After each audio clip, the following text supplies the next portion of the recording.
All right.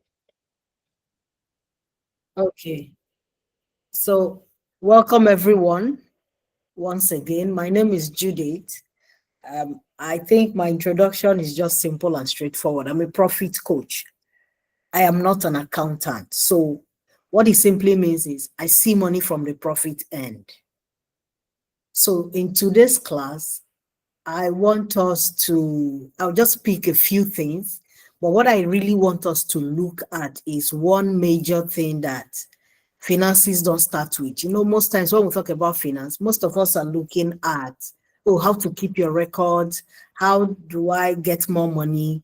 No, what I want us to look at is I want us to x-ray what we call price or prices. When you want to pay for something, product or service, if you want to buy a book, you're going to go to the bookshop or the bookstore to buy a book, and you only ask them one simple thing: how much? Right? So the price of what we sell is what I want us to break down today. And when we talk of pricing, it actually starts from somewhere, and that place it starts from is from costs. Before you say you're selling something at 1,000 naira, there should be the cost of that thing, what it costs you to produce that thing, or what it costs you to buy it, or what it costs you to render that service. Then there should also be what we call the profit margin, so that when you say it's 1,000 naira, you actually have covered your cost and there's a profit. Right? So that's what we're going to look at today. But before we get there, I want to actually talk about something that we easily, most of us will fall prey, and it's simply we don't understand money, right? Most business owners, most individuals, whether in business or not, we don't understand money. And that's a simple reason that most of us, because we have this wrong idea about what money is, we don't even know how to handle it. We don't know how to spend it. We don't know how to manage it because we don't understand it. For instance, let me give you a simple example. If I say Bomadi, somebody might be here or somewhere in the world that doesn't know what Bomadi is exactly. So somebody might think Bomadi is a place. Another person might just think Bomadi is an animal. Another person might think Bomadi is a product. So to these three people, the person that thinks it's a place is going to actually try to maybe go to Google Map and look for where Bomadi is. The person that thinks it's a product might start Googling what kind of product is Bomadi. And the person that thinks it's an animal might just be wondering what kind of animal is it, a bird or a bush animal, right? So what I'm using this example to bring out is if you don't understand money, you won't know how to treat money. And that's the place most of us are. We don't understand money.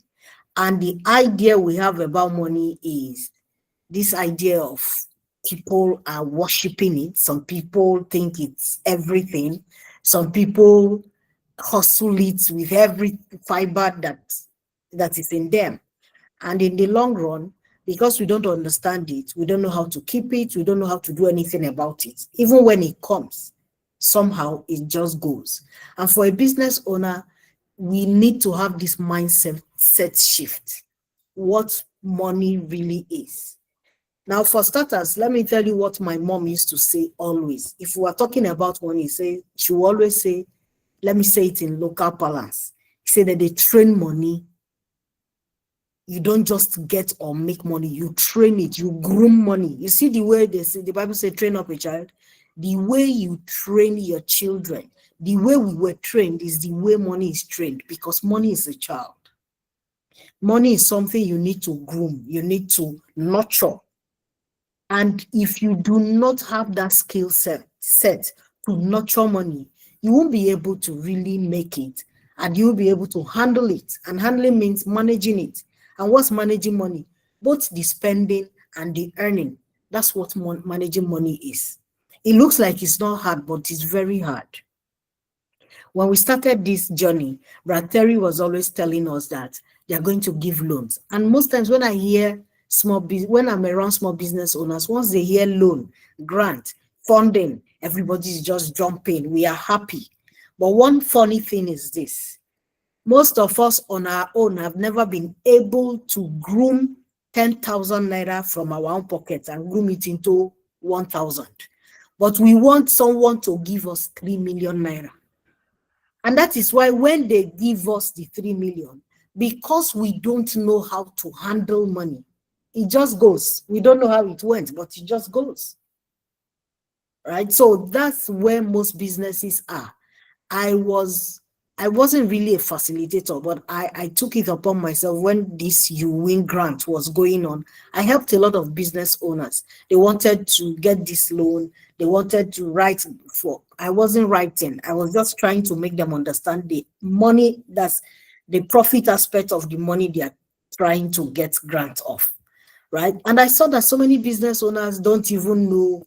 They can't separate cost from price, from they don't just know, let me just get the money, right? So many of us do not know the difference between the money I'm spending, the money I spend to pay salary, for instance, the money I spend to pay rent, to repair things in my office, and the money I spend to buy equipment or machines, or the money I spend to buy raw materials. Some of us don't know how to separate them. So we just lump them all together and we keep struggling as business owners. So what I want us to take away from this little pep talk is that money is groomed. You train money, you groom it, you train it like a child. If you train it well, it will grow well. If you don't train it well, it will not grow well. That is why some of us have touched 10 million and we don't know where the 10 million is inside our business. And so we erroneously think that we need to get grants. If you don't have a system, if you don't understand money, have a system how to manage it. If I give you 100 million, highest you can survive is 3-5 years. You'll still be looking for the 100 million. So that is why I am starting with what I call the cost breakdown. So let me share my screen. Cost breakdown. How do we arrive at the price of our product? If we say our product is 120, how did we arrive at 120 naira? What did we add? What profit margin did we add to say that our product is 120 naira? Right? So that's what I want us to look at today. If you know you're still with me, can I see thumbs up? Thank you, Blessing. For Lauren Shaw, thank you, everyone. So we'll be looking at this slide. If you can see what I'm sharing, also give me a thumbs up, please. You can see what I'm sharing. Thank you very much. So we're talking about cost breakdown. So let's dive straight into it. Most times, I want us to look at this area I've shaded blue now. Now, most times when we talk about the cost or the price of our product, the same thing for a service-based business. When I ask a product-based business, somebody that makes cake or soap, or you make perfumes, whatever you make, if I ask you, how much do you sell your product? They can say, for instance, 1,000 naira. What did you consider? What did you factor in? What were the costs you put in? Generally, what we do is we add the cost of raw materials, we add packaging, we add labor. Those are the major things, and we put a markup, right? So if you look at this example, for this person, the raw materials that went into this, and raw material could be, for instance, somebody that makes soap. You can have caustic soda, different oils, perfume, whatever you put, let's say 5-6 different raw materials. You add it up. So for this fictitious number here, this is not a real number. The total cost of all the raw material that went into her product is 3,240. Now the cost of packaging we mean one product, to just, let's say, one bottle of cosmetic. So the packaging, which is the label, the bottle, the cork, the tamper proof, everything is 1,459 naira 80 kobo. Now the cost of labor, this person says, is 850 naira, and there's a profit markup of 750 naira 20 kobo. That brings the total price to 6,300. So if you ask, let's call her Chidinma. If you ask Chidinma now, so how much is one bottle of serum, for instance, she will say it's 6,300, because this is how best Chidinma knows to capture her cost. She has captured the cost of all the raw materials, the packaging and labor, and she added a profit margin, and she says it's 6,300. Now, this is what most of us do. Those are the major costs that we capture. Then what next does Chidinma do? So Chidinma now starts selling. So let's just assume that she sold 1,000 products in the month of November, this past November. So which means Chidinma is going to rake in 6.3 million naira in total, right? And what that means is that out of the 6.3 million naira, Chidinma is simply supposed to take back 3,240,000 naira to go and buy raw materials again. I know that she's not gathering up the money. As the money is coming, she's spending, she's doing so many things. But let's just say all things were equal and the whole money came once, or one person just ordered 1,000 bottles of serum, and they gave her this money. What it means that Chidinma is supposed to take 3,240,000 back to buy raw materials. Then she takes 1.459800 to buy her packaging. Then she has 850,000 that she will set aside, let's say, for labor. Now she has profit of 750,200. Now something happens. Let me give you a simple scenario. If you are a manufacturing business, sometimes Chidinma can make some bottles and she has defects. Some bottles may get spoiled. Some bottles may get broken.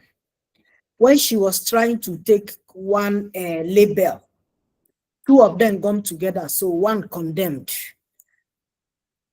Some people bought product and said they don't like it again, they returned it. Some of the raw materials, when they were measuring it, some poured. Even she has one staff that is always stealing. You know, things like that happen in our business. And what happens when these things occur?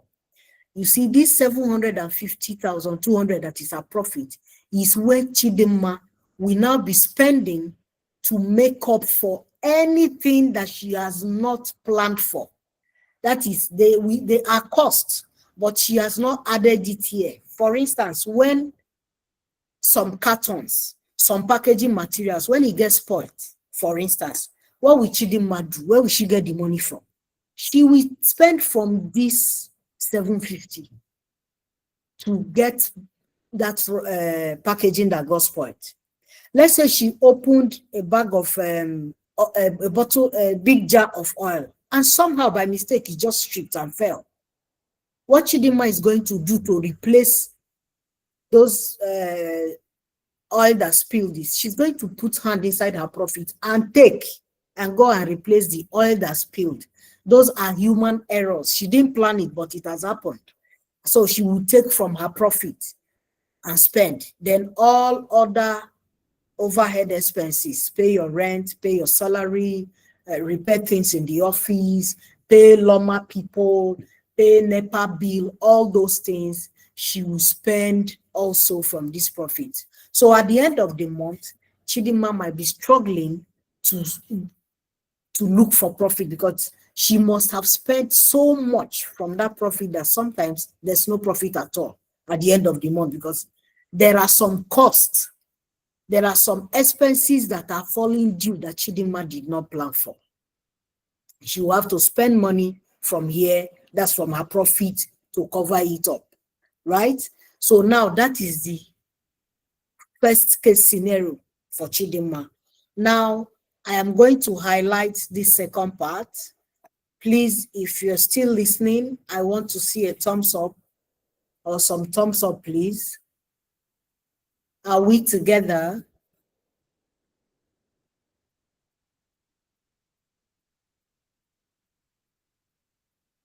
Thank you very much. So let me continue. Please, if we have questions, let's just keep it till the end of the class. I'm trying to not go beyond my 1 hour time, right? So that's the time allotted, my 1 hour. So now I call this the profit-driven cost breakdown. Now, if you look at cost of raw material, it's still the same thing. There's cost of packaging, still the same thing. Labor is here too, but you are seeing some things in red, right? Now, let me give you a simple example. Cost of other materials. Most times when we take the major raw materials, we forget little things. For instance, after packing her product inside the carton, for instance, you see sellotape. It looks like it's little, but the cost of that sellotape, she did not add it. The cost of gas, for instance, sometimes when we're producing, we don't know to add certain things. Let me give you an example. There's a tailor, her industrial machine, whenever she needs to make bulk clothes, she needs to sew plenty clothes, like up to 50 at once. There's this special oil she buys to oil the whole machine so that it works effectively. You see, for that tailor, that oil is not part of the material that she's going to use. But that oil, she must buy it to make those clothes. You see, that oil is like other materials for her.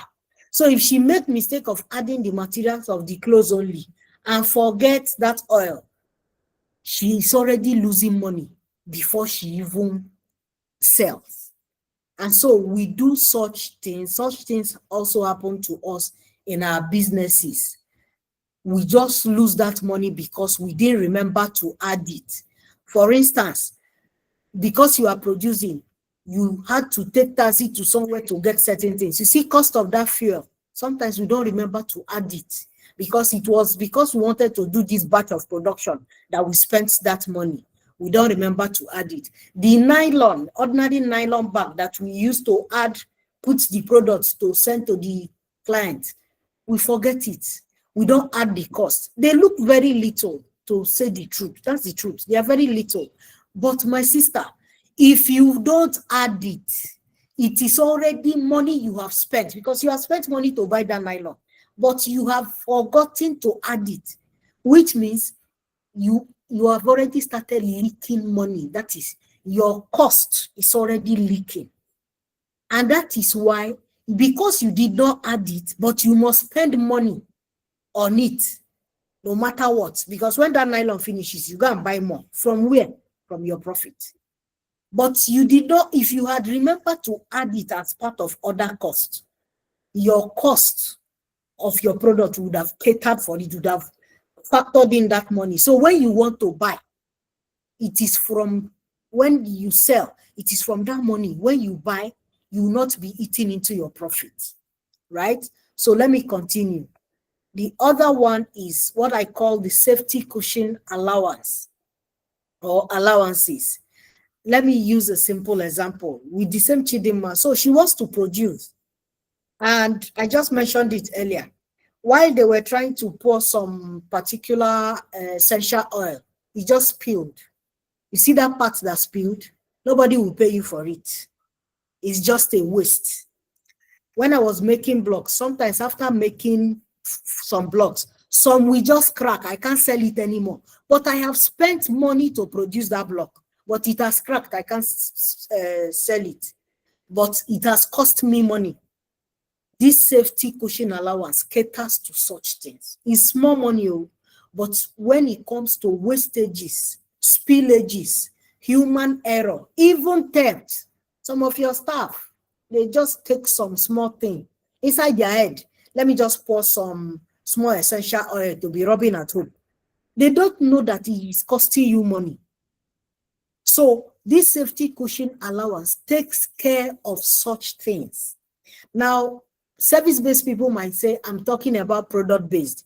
Please, one thing, I will definitely have to talk about one person or one set of businesses. Please try to imagine and apply it in your own, right? But if there's time, I will hint briefly for service-based business owners. So back to what I'm saying. So safety cushion allowance is called safety cushion because it cushions, you see those small expenses, spillage, theft, breakages, defected goods. Even sometimes customers will not come and be asking you for discount. In my own business, when we are through with this class, I'll give you a case study. It is from here that I cover up all those little errors that happens, right? Then you see another red one, which is the cost allocated per product. Now, it's a simple question I asked myself. How do I really recover the money I spend on overhead? Because overhead are things like the salary I pay to my staff, the repairs I do in my office, my tax, my paying for my signboard, I pay for my rent. You see all those money. They are not part of raw material. How do I really capture them? How do I really get them back? At first, I was taking them from profit. So, but after I spent from my profit, there's no profit again. So I did my research and I realized that every product you sell, I repeat, every single product you sell must bear a small portion of your overhead. That is the way you will run a profitable business. This one is not, I will take it from my profit. Your profit has many things they should be doing for you, not covering overhead, right? Especially if you're operating in Nigeria. So this cost allocated per product is simply another name for the small portion that every of your products should bear. Every item, every product you sell should bear a small portion of your total overhead. These things, we don't pick them from thin air. There's a way to work it out, and that will be our third session. So I will show you the calculators we use to work these things out. So when we work it out, we add it to the cost. So let me let you know that from here to here, all these things are called costs. It's just that on this side, Chidinma added just the three major ones, did not know that she is supposed to add all these ones. Now, all of these are called costs, right? Before she will now add her profit margin. Now, if you see here, you will see 910.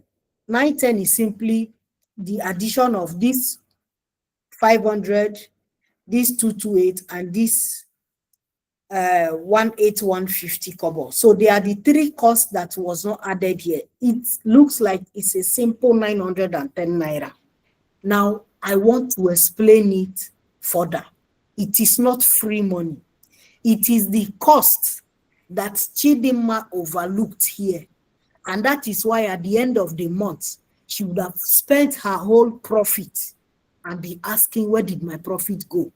But you see, if she does it right on this part, she will have extra 910 naira. It is not free money, I repeat, right? It is not free money. It is cost that she did not know to add. Now she has added it. And what does it help her do? What this extra 910 on each product will help her do is to help her cushion up, cover up, protect this 750. Now, let me give this analogy. So let us also assume that a client ordered 1,000 products and they paid her cash. You know what will happen? They are going to pay Chidinma 7.2 million, 10,000. Here they paid her 6.3 million, but here it is 7,210,000. Now let me tell you what Chidinma is supposed to do. She will take this back for raw materials, of course, take this back to go and buy packaging again. She will have this to spend on her labor. You know, some businesses, they have production people separate. Some don't have. But this money, she will now start spending it to pay salaries and all those things, right? Now look at those three that we added that she didn't know they were costs she's supposed to add. She has extra 910,000.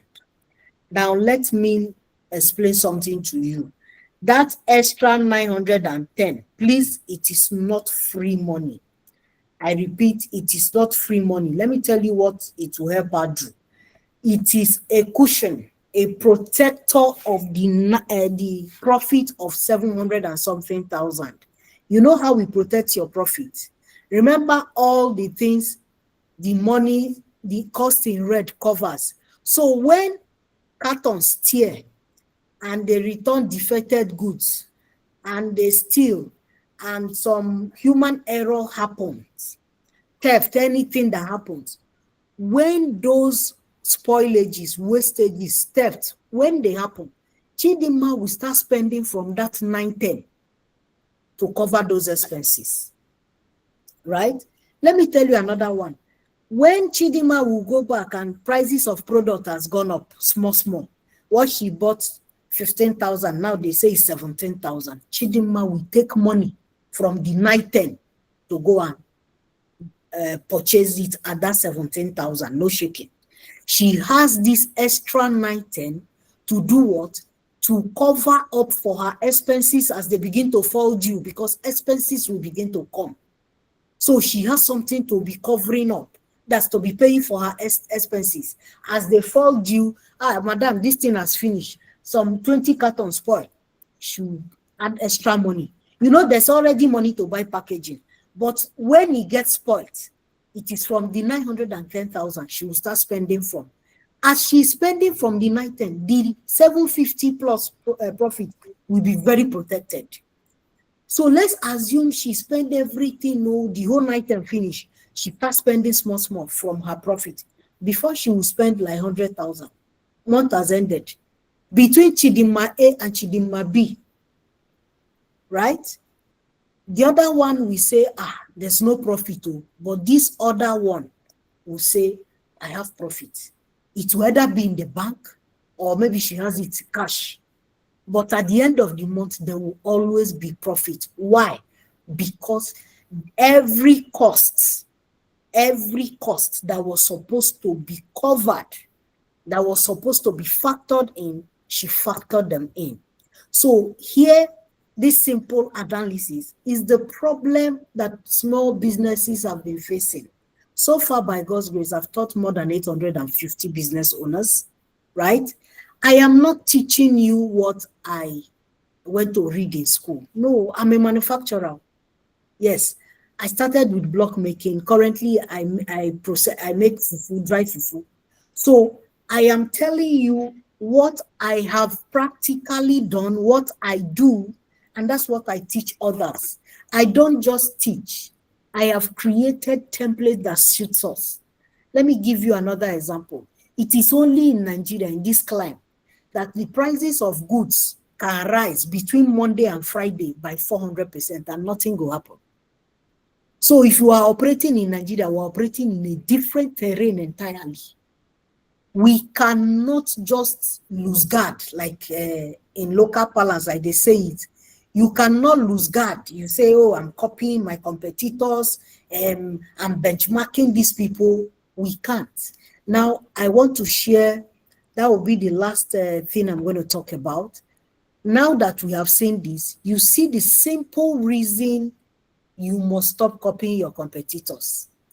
Because our cost structure, our dreams, our costs, it's not the same thing. What I spend money to buy is not the same amount you are spending. Let me give you an example. You see it in my case study. The person that is buying 1 trailer of Dangote cement will buy it cheaper than me that is buying 20 bags. And if I say, let me go and be copying that person's price, I will just kill myself. right? Because we do not have the same cost structure. We do not have the same advantages or disadvantages. We're just two separate people. I believe that we were taught marketing here. These are the reasons you have to learn how to market your product, because by the time you factor in all the necessary costs, it's possible your product might be a bit more expensive than other people's own in the market. And that's the complaint I hear. My product, my cost is very high, my price is very high. Other people are selling this amount. My simple question is, what is other people's cost structure? What did they add? Are you buying from the same place? Do you buy in the same quantity? Those are the things you need to look at, right? So here I'm going to round up with, please stop copying other people's prices. You can't copy other people's prices. It won't work for you. One mistake that small business owners are making, or budding businesses, we that are starting, one mistake that we make is we look at the established businesses. You look at Nestle, you look at Dufil, these people that make Indomie, right? You want to copy their price. I'm doing chin chin. I want to benchmark mini price. My brother, it cannot work. Now, let me explain to you why. If you want to copy big establishment, let me tell you what they have going for them. Number one, they have plenty money. They have deep pockets.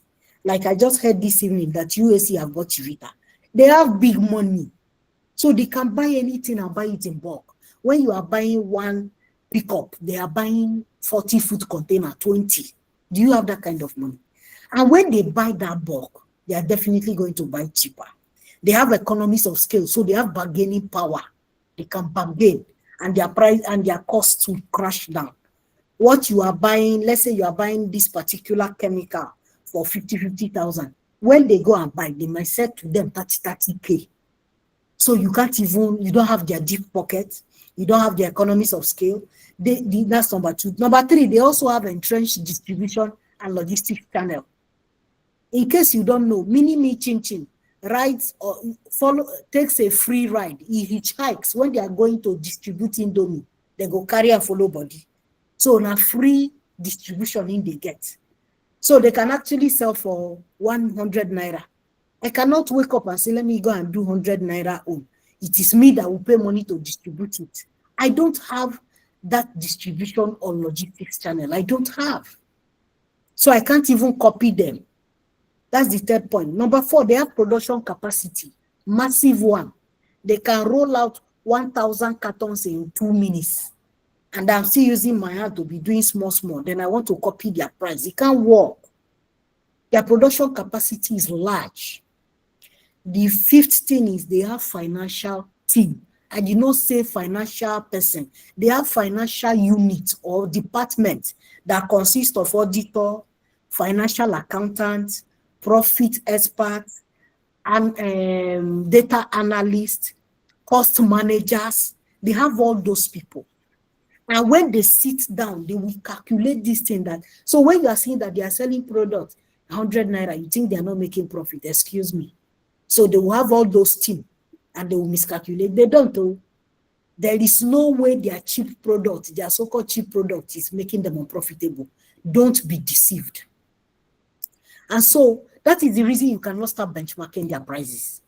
You cannot pursue mass market. You see those entrenched people, those big businesses, because they have all these things I mentioned going for them, they can chase the mass market. My sister, leave mass market for them. Uncle, leave mass market for them.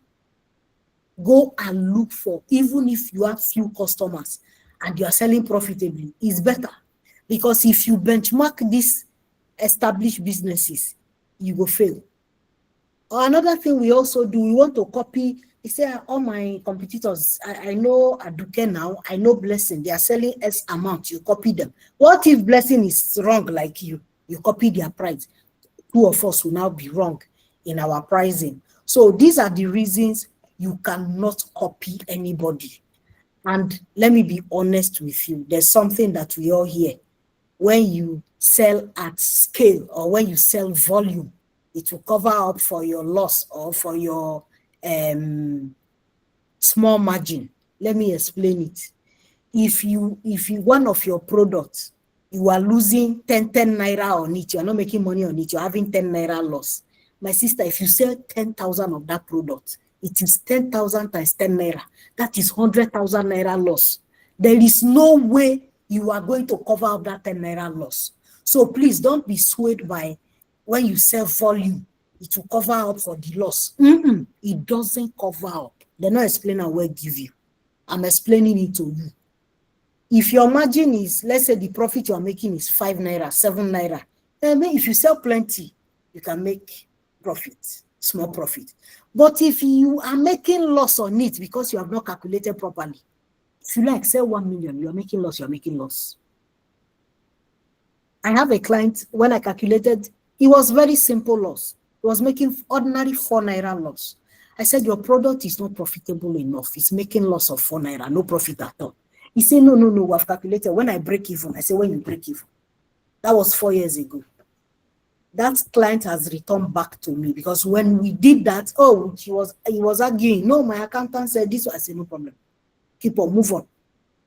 But 4 years after, he's indebted more than 20 M. You know why? He kept selling volume at a loss and he kept making loss. So he kept borrowing money to make up for the losses, because they would, accountants, if they are very good, they're not bad, they will calculate, they will say, when you meet your break even, you are making loss on each item, how will you meet break even? It doesn't work like that, right? So please, I am almost rounding up. That's what I will round up with. If you want financial stability, I've seen our survey, you want, even, let me even say, when you even get loans or grants or overdraft or VC funding, you still need to sell your product at a profit to even pay back that loan. Because if I put loan in your business of 10 million naira, that is not your profit. You're supposed to use that money to be working. You take parts of it to go and do production, buy raw materials, part of it for overhead, then you start producing. It is what you sell that we use to pay back the money now. So if you're not profitable, how will you even pay back the money? That's why most times when they give loans, I'm not telling you 5 people, I know more than 20 people that got union grants. They have packed up because they have not gotten this cost, this pricing right. The price of your product holds the store, is the worth of your business. That price, that's your selling price. It holds the value, all the value in your business. It holds all the money you need in your business. Yes, even when I give you loan, like I said, you will pay back from what you sell. So your pricing is very important, but it must start from cost. It must not be copied. You can't copy your neighbor's pricing. You don't have the same thing. You are not doing the same thing. You don't have the same cost reality. So you can't copy anybody. So that's why I started from here, because we are all looking for money. All the money we need in our business to make it to billion, to become $1 trillion, 1 trillion naira businesses. It's inside our product. It's inside the prices of our product. The price of our product determines everything.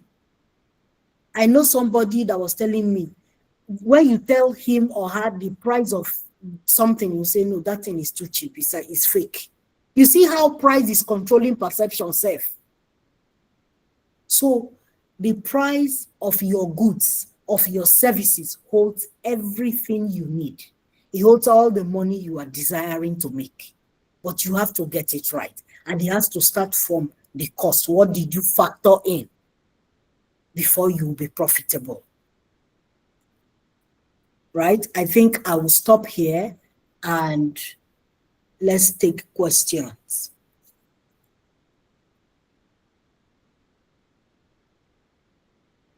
Thank you very much. Thank you. Let me stop sharing.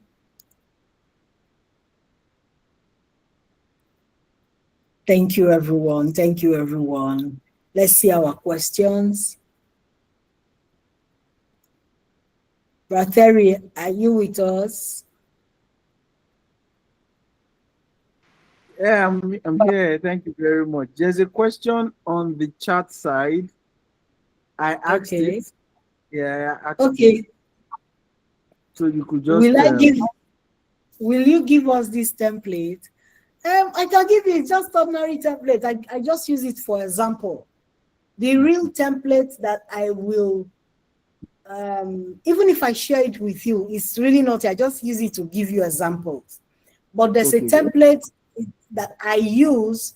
I don't give it out. But what I tell What I people is tell people is when I put up when that I put up that template, you template, you can make your own can because make it's your own because it's for Guys, me. please, Why? guys, please. Hello? Hello. yes, please mute your Yes, please microphone, mute your guys. microphone, guys. Should I mute mine? Okay. No, only your own should be on, man. Yes, go ahead. Okay. Thank you. Thank you very much. So it's the actual costing and pricing calculator. It's proprietary to me. But what I tell people, if you see me put it up, is something you can draw up for your business. Do you understand?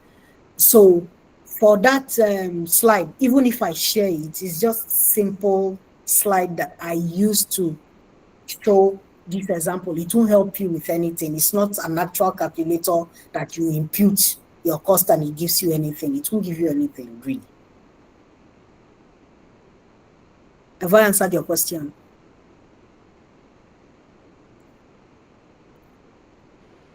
Yes, you have.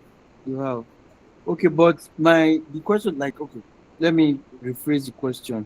Maybe at the end of your session, would there be like maybe a template you give that already has some formulas so that people that have similar businesses can just adapt it to, work out, their both their pricing, their cost, their other, finance related stuff. That's what I'm asking. Oh, okay, And then okay. Yes, couple of people I'll give a simple one. But okay, thank you, Brad Terry. I usually will want to give and I will give. But the thing is, someone just asked that question. The percentages. So even when I format it, I may have formatted it for an agro business. It's not advisable for an agro business to be using the same percentage with someone that is doing cosmetics. Do you understand? So those are the little issues that will be playing out.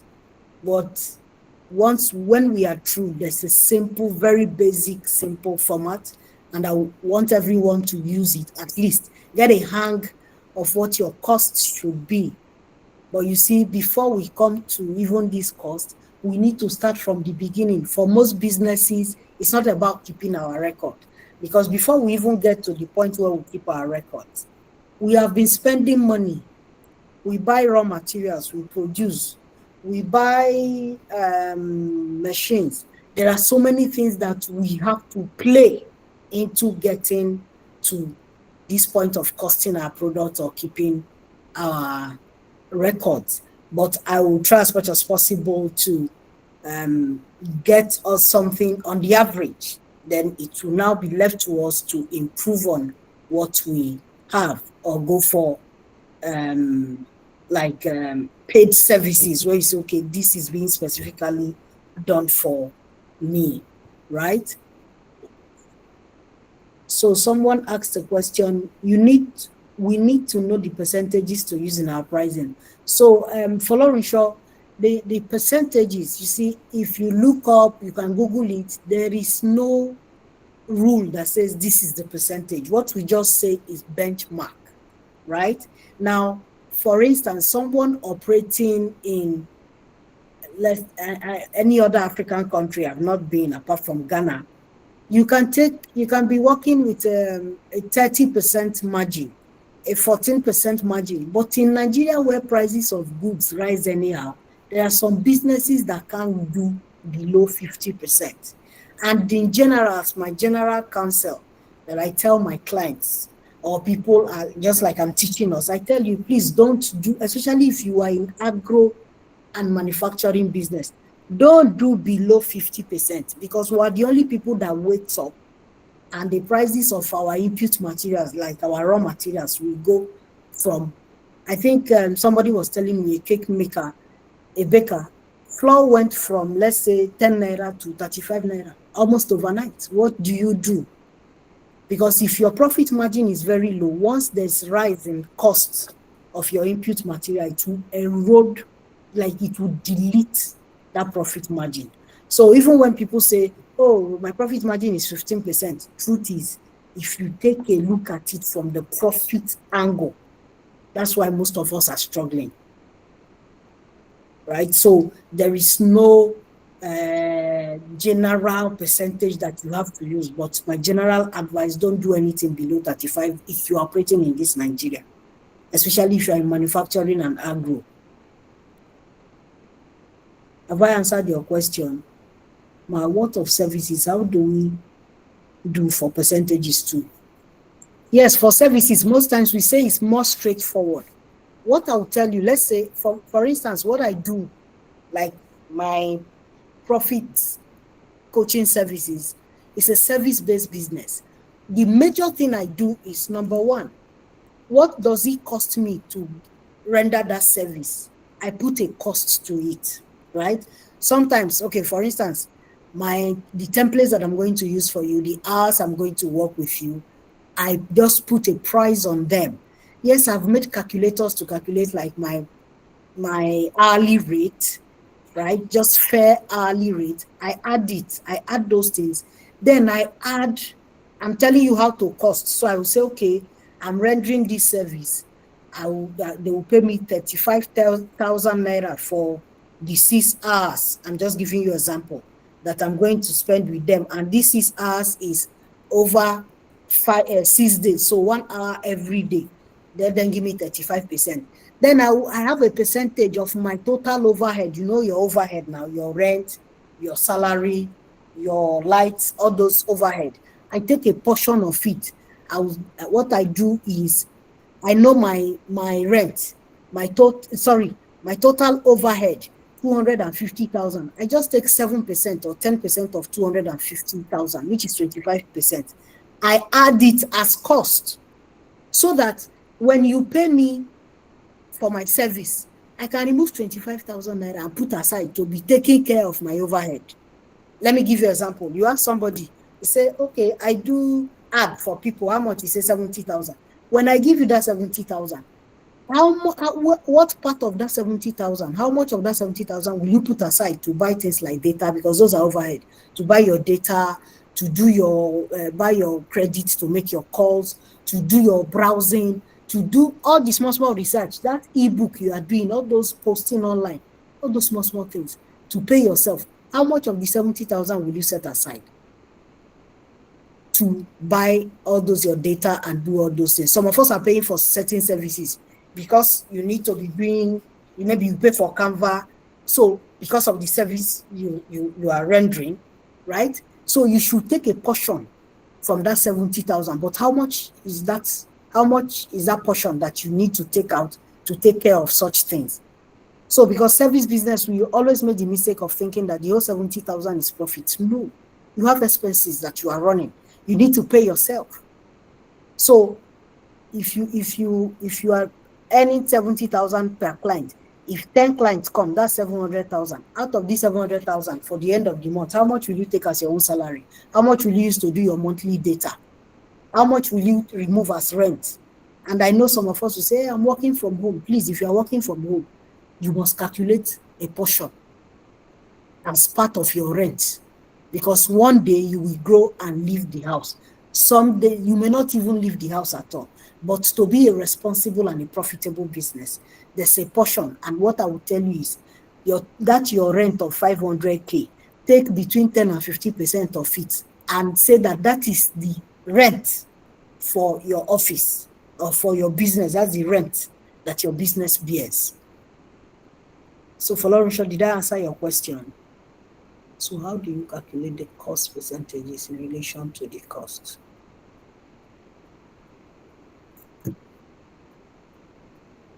Folorunsho, so how do you calculate those percentages in relation to the cost? Okay, When I show us the costing and pricing calculator tomorrow, there are already percentages, for instance, for my particular business, right? So what I do is, for my own fufu business, I take 12%. When that's a SCA, the safety cushion allowance, I just do 12% of the total cost of labor, raw material, packaging, and other costs. I just take 12% of it to add. Then for the CAP, the cost allocated per product, there's a calculator that I've used to calculate my total overhead. So I know the portion that I add to the cost of every item that I make. So then for the other costs, I'm talking about the things in red. For the other costs, they are physical, straightforward costs. Just like I said, you know that if you make one batch of product, you are going to use half of one full sellotape, you are going to use half, and that full sellotape is 2,500. Take 1,250 and add to the cost of that batch, so that you'll be able to get the cost of sellotape, the cost of nylon, the cost of oil, those small things to add. So that other cost is straightforward. But for the SCA, that's the safety cushion allowance, I take 12%. There are some business owners that I work with, theirs is 7%. Some use even 3% as their, that's 3% of the total cost of raw materials, packaging, labor, and other materials. So that's how we get that, while your cost allocated per product is worked out using your monthly overhead. There's a calculator to do that. Esther says, I work in an organization where we have all the costs, pricing, and all sorts, which I applied in my business. I'm able to get my sales, but I found it difficult to calculate my profit. How do I know I'm making a profit? You need to put in your profit margin. Okay, what I'll tell you to do is, for instance, if you, let's say you spent 3.7 million naira in total to make 10,000 items, for instance, just divide the amount you spend by the quantity of product you made. It will first of all give you the cost. Then you can now add a profit margin to it, right? So if you lump it together, you will not be able to get it if you lump it together. But if you can know the cost at all, just what it costs alone to produce those things, just divide that total cost by the quantity you made in that batch or in that month, however you produce. That's how you get your cost. Then you'll not be able to say, this is how much profit I'm adding on it. So let's say I spent 3.5 million to make 1,000 items. I think that should be 3,500. Am I right? Yes, to make 1,000 items. So that would be 3,500. I can say, okay, 10% of 3,500 is 350. That will be my profit. I can say 20% is 700. That should be the profit I add. So I will now say cost is 3,500 plus 20% of 3,500, which is 700 naira. In that case, my product will now be 4,200. That's what I will advise you to do if I understand the question you asked. If no other question, Dr. Terry, I'm handing over back to you, please. Thank you very much. Thank you very much. Guys, let's put our hands together. Come on. Let's put our hands together. Let's put our hands together. Thank you. Thank you. Thank you. Thank You're you. welcome. It was very eye-opening, because one of the biggest challenges with startups is ability to even price right.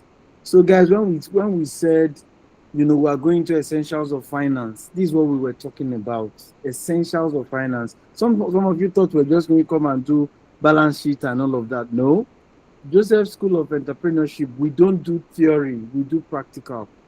I want to believe that some of you have now seen the fact that you need to factor in all of these costs for you to even determine what your price, your true price, to be. That's why you are doing so well. You are receiving orders online up and down, but you are not really seeing the profit. Little little for you buying your car, your profit to go. Now you are beginning to see some of these things now. So guys, let's open our eyes. On Thursday is going to be a continuation.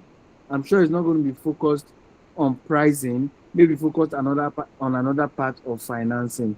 Judith, you want to give kind of a heads up on what's going to happen on Thursday so that they also prepare, ahead. Okay, thank you very much, Doc. Yeah. So what we're going to do on Thursday is I'm going to show you live calculator of pricing batch manufacturing, right?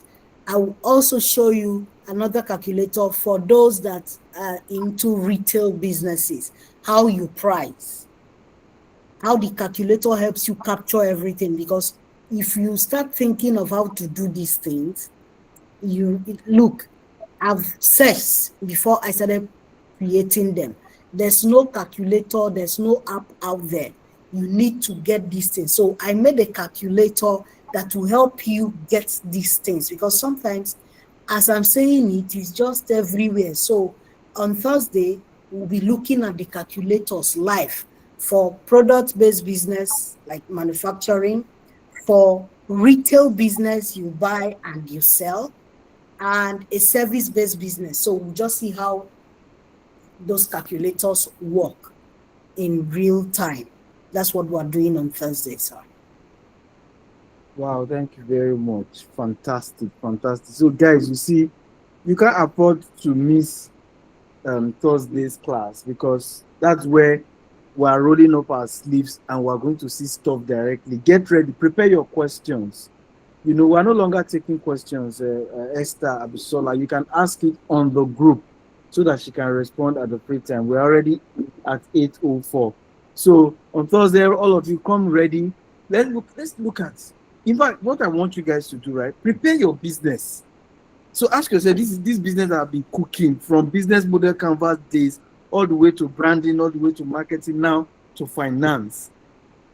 Now that the idea is totally clear to me, ask yourself, how am I going to put this thing into practice? So come with your questions, pre-arrange questions, so that when you come, we'll bombard our facilitator with questions, and then so that everybody learns, iron sharpens iron, and then we know that businesses that we are grooming here, by this time next year, you guys are going to say, okay, you know what, we want to have cohort 1, because we're going to create an alumni group for you. Cohort 1, guys, cohort 1, we want to, do a get together, and everybody is bringing money for networking, introducing yourselves to, and all of that. That's the kind of thing, not people still using style to beg 1 or 2 persons. We don't want that kind of thing, guys. We want a situation whereby, you guys are doing stuff, your business has grown, we are happy, at your growth. You are even volunteering as a mentor for the next set that will start, sometime mid next year. So that's the kind of thing we're looking at. I pray that God will bless your businesses. All this effort you are putting together will not go unnoticed. The Holy Spirit is watching. And he said, a diligent heart you will always, respond to. All right? What you are doing right now is asking, seeking, and knocking. And the Bible says, when you ask, it shall be granted unto you. When you knock, the door will be opened unto you. When you seek, you will find. You guys are seeking knowledge. You are asking. You are pushing. All of these things will manifest. And by this time next year, minimum of 10 businesses among you will already be in the neighborhood of annual turnover of 10 billion. That's what we're looking at. Annual turnover, by this time next year. It's possible. Paystack, like I always say, 5 years, they became a $232 million company. In billions, you go and do the calculation. In billion, in naira, go and do the calculation. That's billions. 5 years. 2 boys that did not go to any Joseph School of no School of Entrepreneurship. They left Babcock after NYSC. They said, let's start our own thing. And that's how far they have built today. in the next 2 to 3 years, Paystack, although having been acquired by Stripe, Paystack may likely be a unicorn. It will be less than 10 years, guys. If they can do it, you guys can do it. And that's where we're going to. All right. God will bless you. As you guys go, God will go with you. Your business will continue to thrive. Don't sleep. Make sure you are working on your business. We want to next year convention. I want 1 or 2 persons to come and give testimony of how the school was able to put perspective. And today, from 0 sales or from 10, we are doing 1,000, we are doing 2,000, we are doing 10,000. International people are ordering from us. That's the kind of testimony we want. The testimony is all we want. Like, that's give the glory to God. Now you go become the millionaire or the billionaire. It's you that will become it. It's not the school. You will become it. So when we are pushing you, it's not because we want to be a millionaire, a billionaire school of entrepreneurship. No, we just want you guys to be part of those things. All right. We're not charging a school fee, so we're not charging a school fee. So I don't want you guys to think that, oh, okay, when we give our testimonies now, they will use it to bring people. No, the school is a divine instruction. Teach my people how to do business. And we went all out to look for facilitators. See what you are getting here today. I paid 5.5 million for it in LBS. All right. As in 2014. What you are getting for free now. I paid 5.5 million in 2014. Goodluck Jonathan time. So imagine that 5.5 million by now should be 20 million, just so you know. All right. So guys, do your thing, push diligently. When you succeed, when you be telling the story and telling people that you have no idea, when I'm supposed to rest after work, I'm in a class learning every Tuesday and Thursday. Now that they're not gonna know until you become a billionaire. God will bless all of you. All right. Good night, everyone, and God bless you. If you have questions, put them on the WhatsApp group. All right. Our facilitator is there. She will answer. God bless you. Good night, guys. Good night, guys. Thank you. Good night. Good night.